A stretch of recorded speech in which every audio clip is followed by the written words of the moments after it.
here with us at Spicy Honneys, Nicole. Hi, I'm Nicole from Trouble and Spice. Yeah, and I see you're wearing your t-shirt. Got to get the branding out there. That's good. Oh, you got that. Sweet. All right, so you're telling me that you're from Australia? Yeah, down in Melbourne, but it's been about 12 years probably since I've lived there. I was in Kenya for 5 and a bit years, and now Netherlands for 6 years. All right. How's Kenya? Kenya's great. I really miss the weather, although it's beautiful here today, so that's nice. And yeah, the wildlife, the mountains, Netherlands is of course crazy flat. And yeah, it's just so culturally interesting. There's over 40 tribes, all with different cuisines and different languages. Yeah, a really cool place. Crazy. I'd love to go someday, maybe. And now you live in the Netherlands? Yes. Yeah, in just a little town just outside Rotterdam. Okay. Rotterdam. And how's your Dutch? Well, I officially am Dutch now. Okay. I have integrated. So I flew here yesterday on my Dutch passport. Oh, and, cool. First time? Yeah, usually I'd be with my husband, who is Dutch, so he does all the Dutch speaking. But when I checked in with my Dutch passport, they started just speaking to me in Dutch, and I was like, oh, you know what? I got this. So I just did everything in Dutch, which was really nice. Cool. Awesome. Yeah. Dutch is an interesting language, right? It's a mixture of German and English. Yeah, so you can kind of guess your way with some things, and sound like an idiot with others. Yeah. For me, Dutch sounds like a drunk American trying to speak German. I see that. I see that. Yeah. Sweet. And Nicole is here because she's got, as you guys already know, a project called Trouble and Spice. It's not a project anymore, right? No, it's my baby, but it's growing up now into a nice little company. Yeah, crispy chili oils and a sambal. Yum. Sounds tasty. Not super spicy, but they all have spice and really big texture and flavor. Sure. I mean, it doesn't need to be always crazy spicy, right? So, I myself like really strong hot sauces, but sometimes I do enjoy my mild sauce. Well, I also say you can easily cook a family meal with this, and it will give you all the flavor. And then if you want to have it super hot, put a matching hot sauce on it. Sure. You can use both. Definitely. Yeah.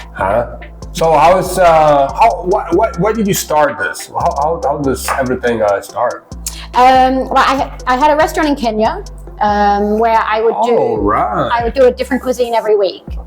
So my menu would be Vietnamese 1 week, Mexican 1 week, Chinese 1 week. Yeah. And then during the pandemic, when do we get to stop saying that? I was on maternity leave, and I started doing meals from my house that people would pick up. I kind of used the menus from my restaurant in Kenya as a basis. So you're already in the Netherlands? It was in the Netherlands by this stage, yeah. And so people would pick up every week it would be a different cuisine, a 5-course meal. People could pick up and take home, during the lockdown when all the restaurants were closed.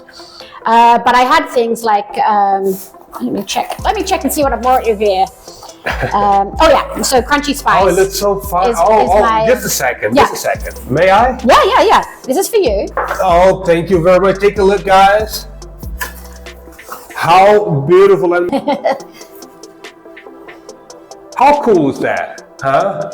Nicole, thank you very much. You're welcome. All right, so now talk about what's inside. Yeah, so I've got 7 flavors. I've brought you 5 because they look really cute in the box, and I wanted to give you the full size of the Thai one because that just won the best chili oil in Europe. So we're going to kickstart your addiction with a full-size jar there. But the crunchy spice is like a regular Chinese-style crispy chili oil. So if you see all the videos on TikTok and YouTube, TikTok and Instagram with chili crisps, this is kind of the basic version. I lived in Shanghai.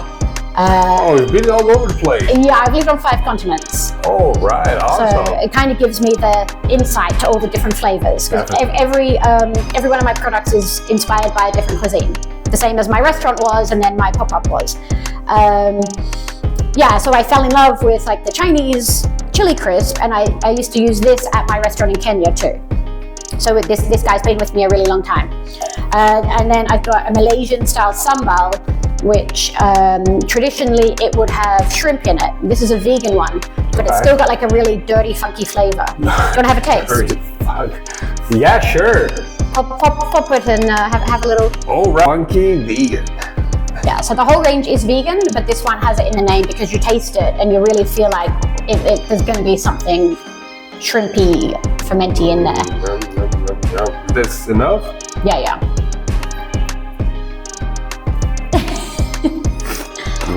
It just won the best sambal of the Netherlands, which is pretty cool too. Oh man, I love it.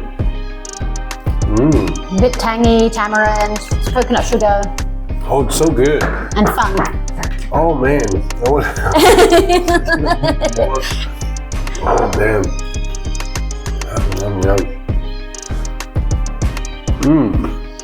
What's inside? Or is it a secret recipe? Well, yeah, it's got a few different types of chilies. Tamarind, which gives the tanginess, coconut sugar, ginger, garlic, onions, and like a secret fermented soy that gives that funk, which a lot of vegan food is missing. It's hard to get that kind of flavor without shrimp. All right. So yeah, I just like sprinkle a little magic onto it. This is what happens. Sweet, I love it. All right. So what's next? Yeah, so there's the classic Chinese, if you want to try that. Okay. The classic Otherwise one. we can I'm gonna try everything. Try it or do it. I'm gonna now. So this is like the spices of 5 spice are infused into the oil, and then there's crispy onions, garlic, chili flakes, sesame seeds, and peanuts. So good. Is that too much? No. As I say, they're not meant to blow your mind, like blow your head off. They're flavor and texture.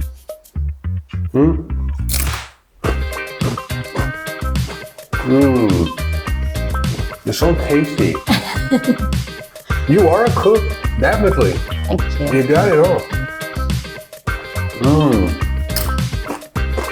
Oh, people.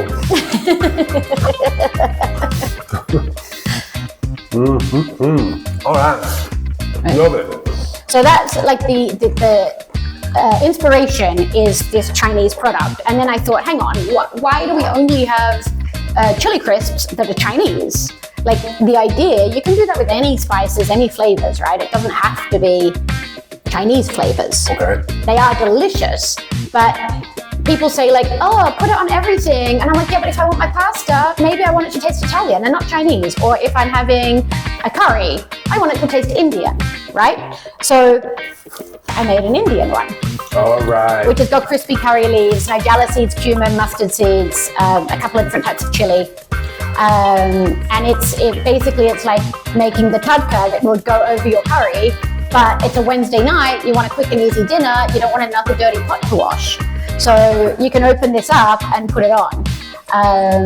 Curry bomb.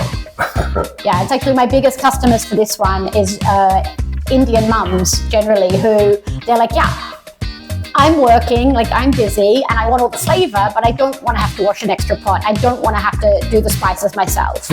Maybe if they're having a party or they're having like a big lunch on a Sunday, they will do it themselves.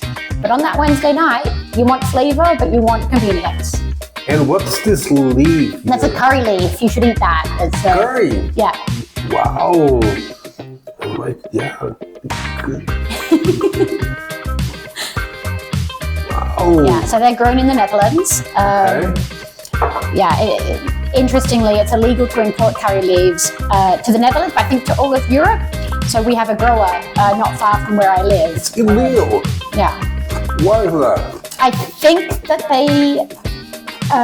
they're not sure about the pesticides or whatever that they're grown with, and so they're just not allowed. You can import, I believe, dried or frozen, but not fresh. Sometimes it's the first time I eat curry leaves in my life. Yeah? What do you think? Awesome. Yum. And like such a different flavor profile to the Chinese. So when people say like, oh, you can use my chili oil on everything, I'm like, yeah, but why would you want to? Who wants every dish to taste the same? Sure. You know? Definitely. Yeah. Oh, Nicole, I'm so happy you brought these. And then should we freshen you up a little with the Thai one? So this won the best chili oil in Europe. And like these are all kind of warm flavors, warm spices. This one is really, really completely different. It's still like crispy bits and some chili flakes and some oil, but it's fresh and zesty. It's got kaffir lime, lemongrass, ginger. It's really like a whole different thing. You mix that through some noodles, add some fresh coriander and some cucumber, and I feel like you're in Thailand. Yum. Frick? Or prick. Prick? Num prick in Thailand is like a spicy sauce. So I so take they it like use the naan. The pH. It depends. Some do and some don't. All right. Yum. I think it looks nicer with the H in it. Yum prick. Yeah. All right. Say it how you like. Just say you like it. All right. Oh, people look so good. Oh man.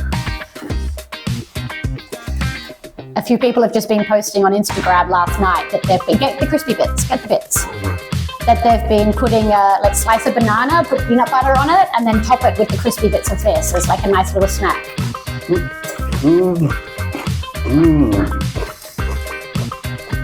Oh, this is.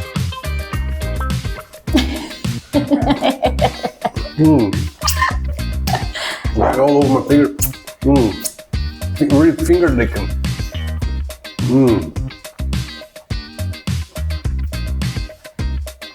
I see that you have a huge, great future. Thank you. World domination, that's what we're aiming for. Take care of it, everyone.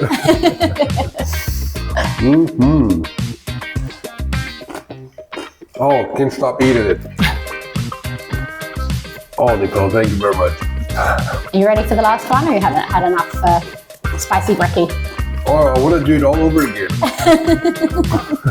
I do have one which I see that you have a chipotle chili oil, which I'm going to have to try, which looks really cool. So this is my Mexican version.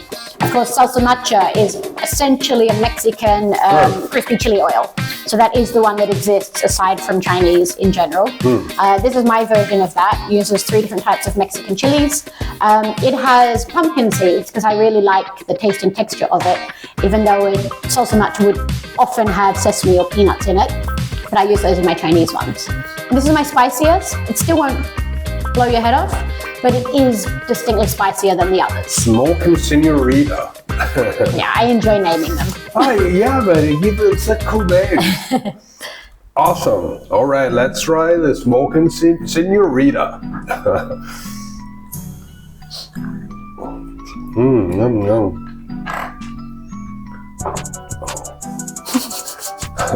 Oh, one of the best podcasts ever.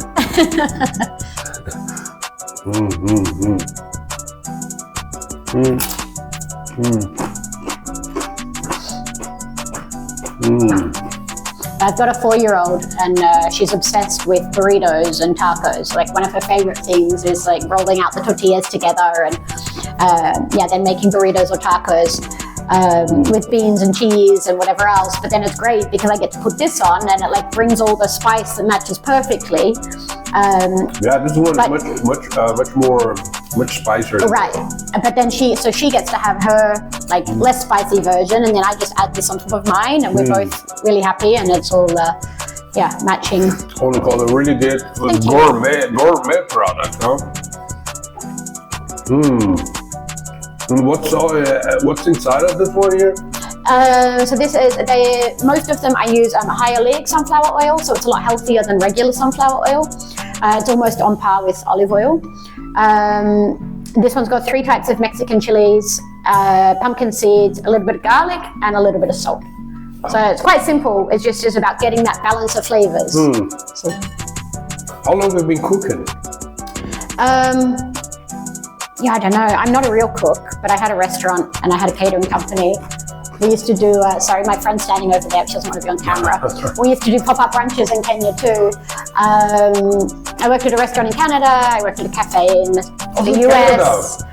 But I studied aerospace engineering and then international business. No, wait a second. But food is way more fun, people. Way more fun. Brother, this is blowing my mind now. What did you just say? I studied aerospace engineering and then graduated with international business and tried to have like a proper job for a while, but it's not my thing, you know. This is a lot more fun. Yeah. A lot more stressful, a lot more fun. Space engineering? Are you serious, man? What the heck? Crazy, Nicole. And how come, so from space engineering and designing our project and rockets and engines and all this stuff? I still had to write a thesis, so I never wrote my thesis for it. So I ran off and worked at a restaurant in Canada and then one in America and then traveled for a year and came home and just transferred into international business so I could actually graduate. And went and worked in China, worked for a few years, like an office job. In China? In China and then back in Melbourne, and then Kenya. And then, I was like, I just miss hospitality. I miss cooking and the relationships as well. Like a desk job is just, it's not my thing. So why did you start then studying rocket engineering or? I like math. I like space. I like aeroplane. I'm a nerd. I love space, man. I love astronomy. Oh, one of my, crazy. So your husband, how does he deal with because you probably have this big head and you're thinking about engineering, like food and like there's all kinds of formulas in your head while you're like. Yeah, well, he's an architect, so I think in some things we're quite similar. And he's probably more into space and stuff than I am now. We love like showing our daughters stars and explaining what's going on, and she's always watching rocket launches and things like that as well. He's not so into food. He is Dutch. Some Dutch people are into food. Some have a cheese sandwich for lunch every day. But he's really supportive. Watch out, don't get many haters saying that. Yeah. They know. I know that's true, I know. He's very supportive of me, and he knows that like I'm better off doing what makes me happy than sitting at a desk every day. Oh, I'm a witness of that's definitely true. I mean, I don't know how good you are at calculating rocket engines and things like that, but your sauces are awesome. Instead I like calculate the amount of salt to put in my jars. 3.58%. Awesome, Nicole. That's so you started this business, but okay. So you're telling me you're a cook, and like there was like the pandemic. I got sidetracked and made you taste everything. Yeah, but then so from delivering food. Right. So my daughter, as kids do, they stop sleeping. They stop having their naps, and so I was like full-time mom and business, and then she stopped sleeping so much, so I didn't have as much time. And I was like, okay, what do I do now? But people started asking me if they could buy my sauces. So like So you were already making sauce? Well, like this was a part of my Malaysian menu. Okay. And this was a part of my Taiwanese menu, and this was a part of my Indian menu. These ones are both new. These have been developed for Trouble and Spice. And so then I just like ordered some jars and booked a market stall and thought, well, I'll see what happens. And now like this is happening. So I don't do the meals anymore. And I instead say, like, instead of like buying my food, now you can make it yourself really easily. Sure. Because I've given you all the secrets in this jar. Yeah. Wow, Nicole, Trouble and Spice. Makes everything nice. Oh, even they had Trouble and Spice makes everything nice. Sweet. Thank you very much for coming to Spicy Honneys. Yeah, thanks for having me. Yeah. It's a super nice shop. Anybody in Barcelona, if you've not been in here, it is very nice, well laid out, a great little tasting bar. Maybe soon some of these products, let's see. Yeah, I'm gonna talk about that later. Sweet, Nicole, thank you. Yeah, thank you for the gift. Yeah, enjoy. Yeah, no, I'm already enjoying it. So. Yeah, and I hope, I don't know, see you soon again here Cool. with us. World domination, you know? World domination. This scares me, man. Yeah, and so next time you're gonna bring me probably new sauces. I'm gonna make another podcast, and by then you're gonna be like dominating half of the world. That's it. Cool. Thank you. Thank you very much. Yeah, and well, spicy honeys.